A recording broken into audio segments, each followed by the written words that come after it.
Two criminals were crucified alongside Jesus, one on his right, one on his left. And in their final moments, these men made very different choices. Luke records the conversation. One of the criminals who hung there hurled insults at him. "Aren't you the Messiah? Save yourself and us." But the other criminal rebuked him. "Don't you fear God," he said, "since you are under the same sentence? We are punished justly, for we are getting what our deeds deserve. But this man has done nothing wrong." Then he said, "Jesus, remember me when you come into your kingdom." Jesus answered him, "Truly I tell you, today you will be with me in paradise." These men were probably revolutionaries, maybe members of the Zealot movement that fought against Rome. They weren't being crucified for petty theft. Crucifixion was reserved for serious crimes: rebellion, insurrection, terrorism. At first, both of them mocked Jesus. Matthew and Mark tell us that. They joined the crowd in hurling insults. But something changed in one of them. Maybe it was the way Jesus prayed for his executioners.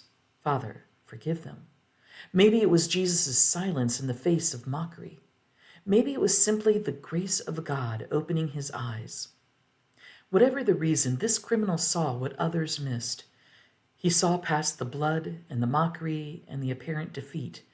He recognized that Jesus was different, that Jesus was innocent, and somehow, impossibly, that this dying man was actually a king. So he made his confession. "We are punished justly, for we are getting what our deeds deserve, but this man has done nothing wrong." That's the foundation of faith right there. Recognizing your own guilt, recognizing Jesus' innocence, recognizing that you deserve judgment and he doesn't. And then he asked the most important question anyone can ask. "Jesus, remember me when you come into your kingdom." Think about the faith in that request. This thief is looking at a dying man and calling him king. He's seeing a kingdom where everyone else sees only defeat. He's asking to be remembered by someone who's about to die. He didn't ask to be saved from the cross. He knew it was too late for that. He asked to be remembered, to not be forgotten, to somehow be included in whatever came next. And Jesus gave him more than he asked for. He didn't say, "Sure, I'll remember you someday." He said, "Today, you will be with me in paradise." Today, not eventually, not after you've proven yourself, not after you've made up for your crimes. Today, this very day, in a few hours when death comes, you won't enter oblivion or judgment. You'll enter paradise with me. This thief did nothing to earn salvation. He couldn't. He was nailed to a cross. He couldn't perform good works. He couldn't make restitution. He couldn't be baptized or take communion or join a church. All he could do was believe and ask, and that was enough. That's grace, unearned, undeserved, given freely to someone who had no claim to it except desperate faith. This story is both comforting and challenging. It's comforting because it shows that it's never too late.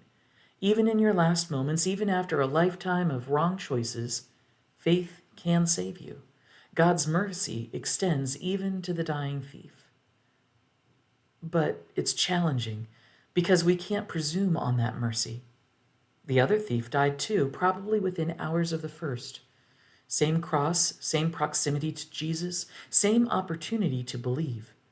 But he chose mockery instead of repentance, and his fate was different. The penitent thief shows us the simplicity of salvation. No elaborate rituals, no religious performance, just honest recognition of who you are and who Jesus is, followed by a simple request: remember me. Jesus, remember me. That's the prayer of every sinner who's ever come to the cross.